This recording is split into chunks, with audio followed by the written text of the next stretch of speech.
চার চাকা স্করপিও গাড়ি ও বাইকের সঙ্গে মুখোমুখি সংঘর্ষে মৃত এক। উত্তর চব্বিশ পরগনার বসিরহাট মহকুমার বসিরহাটের টাকি রোডের মধ্যমপুর স্কুল মাঠের সামনে এক মর্মান্তিক পথ দুর্ঘটনা। চার চাকা স্করপিও ও বাইকের মুখোমুখি সংঘর্ষে মৃত্যু হলো বছর 23-এর হাসানুর গাজী। স্থানীয় সূত্রে জানা যায় তার বাড়ি সাতচুরা বাগুন্ডি গ্রাম পঞ্চায়েতের হরিহরপুর এলাকায়। ঘটনাস্থলের কিছু দূর আগে পার্শ্ববর্তী একটি পিকনিক স্পটে কাজ করত ওই যুবক। কাজ সেরে রাত্রে 11টা নাগাদ বাড়ি ফিরছিল। হঠাৎই সামনের দিক থেকে আসা একটি স্করপিও সামনাসামনি ধাক্কা মারে তাকে। ঘটনাস্থলে মৃত্যু হয় ওই যুবকের। তড়িঘড়ি স্থানীয় বাসিন্দারা ছুটে এসে বসিরহাট থানার পুলিশকে খবর দেয়। ঘটনাস্থলে বসিরহাট থানার পুলিশ এসে মৃতদেহটি উদ্ধার করে ময়না তদন্তের জন্য বসিরহাট স্বাস্থ্য জেলার পুলিশ মর্গে পাঠিয়েছে। পাশাপাশি কি কারণে এই দুর্ঘটনা, ব্রেক ফেল নাকি মদ্যপ অবস্থায় থাকার কারণে নাকি নিয়ন্ত্রণ হারিয়ে এই দুর্ঘটনা, সবটাই তদন্ত শুরু করেছে বসিরহাট থানা police. Bureau report, news now, Basirhat.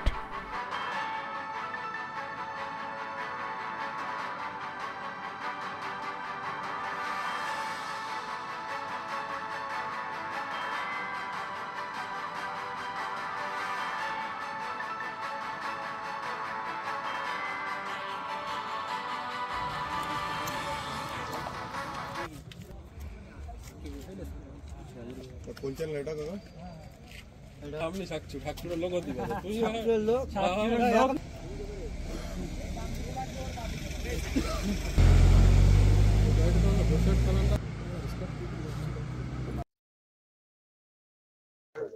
এদিক দিয়ে যাচ্ছিল বসিরহাট দিক দিয়ে, স্করপিওটা আসছিল হাসনাবাদ দিক দিয়ে। অ্যাক্সিডেন্ট হলো, শব্দ হলো, আমরা ছুটে এলাম, এসে দেখি রাস্তার সাইডে ছেলেটা পড়ে আছে আর স্করপিওটা ওইখানে আছে। ছুটে গেলাম দুই দিকেই, ওখানে যেয়ে দেখি গাড়ির টায়ার উড়ে গেছে, ও ওখানে দাঁড়িয়ে গেছে আর যেতে পারেনি। আর এখানে পড়েছিল, লাইট তখন ছিল না কাছে, আমরা যার সাথে ছুটে এসেছি। তারপর লাইট নিয়ে এসে খুঁজতে খুঁজতে দেখলাম ও সাইডে পড়ে আছে, মানে উবুড় হয়ে আছে। ওখান থেকে ওকে মানে সিধা করলাম, সিধা করে দেখলাম মুখের অবস্থা খুব বাজে, মানে বেঁচে ছিল, মুখ পুরো ফ্র্যাকচার হয়ে গেছে।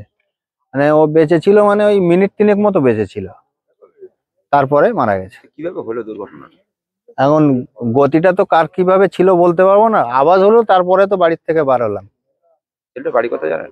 না, সেটার খবর তো পেলাম না, এখন হরিহরপুর বলছে, ঘোষ বাড়িতে নাকি কাজ করে ছেলেটা। আচ্ছা, আপনার নাম? আমার নাম